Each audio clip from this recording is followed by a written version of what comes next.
আপনাদের তো কোনো না কোনো এরিয়া আছে না? ভোটের সময় তো আপনারা অবশ্যই সেই এরিয়া যাবেন, আপনাদের নিজস্ব মহল্লায় যাবেন, বাসা বাড়িতে যাবেন। আপনাদের কাছে একটা অনুরোধ, সেটা হচ্ছে আপনারা সবাই প্রাপ্তবয়স্ক, বুঝবান, সুস্থ স্বাভাবিক মানুষ।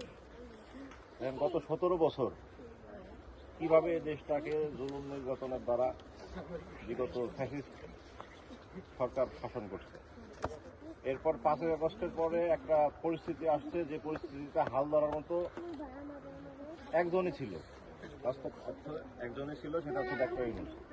ওই পরিস্থিতিতে ওনার উপর ছাড়া আর কারোর উপর ভরসা করার মতো ছিল না। ঠিক একইভাবে এখন যে বর্তমান পরিস্থিতিটা আসছে, সামনে যে নির্বাচনটা হবে, ইনশাল্লাহ একটি সঠিক, গ্রহণযোগ্য, অংশগ্রহণমূলক নির্বাচন হবে। এবং এই নির্বাচনে বিএনপি, আমরা আশা করি যে বিএনপি ক্ষমতায় আসবে। আপনাদের প্রত্যক্ষ ভোটের মাধ্যমে বিএনপি ক্ষমতায় আসবে ইনশাল্লাহ। এবং প্রেক্ষাপটটা এরকম যে বিএনপি ছাড়া অন্য কোনো দল নাই যে দলের উপর মানুষ ভরসা করতেছে। একটু আপনারা খোঁজ নিলে জানতে পারবেন, বা মানুষের সাথে আলাপ আলোচনা করলে জানতে পারবেন, সবার আস্থাটা কিন্তু বিএনপির উপরে আছে।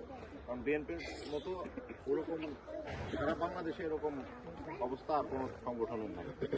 কারণ আপনারা আপনাদের নিজ নিজ এলাকায় গিয়ে আপনাদের পরিবারের সাথে, আপনাদের সার্কমস্টেন্স যে মহল্লার যে লোকজন আছে তাদের সাথে গিয়েও আপনারা একটু কথা বলেন, আলাপ আলোচনা করবেন। আপনাদের যার যার জায়গায় গিয়ে ধানের শীষে ভোট দেবেন। সবাই তো ইনশাল্লাহ ভোটার নাকি? ম্যাক্সিমামই তো ভোটার। ঠিক আছে, এটা হচ্ছে উদ্দেশ্য। দুঃখিত আপনাদের।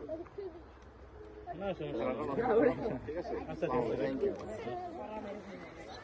কারো কখনো কোনো, আমরা এই মহল্লার ছেলে, কারো কখনো কোনো প্রয়োজন হলে বা কোনো অসুবিধা হলে আমাদেরকে জানাবেন। ঠিক আছে, আসসালামু আলাইকুম।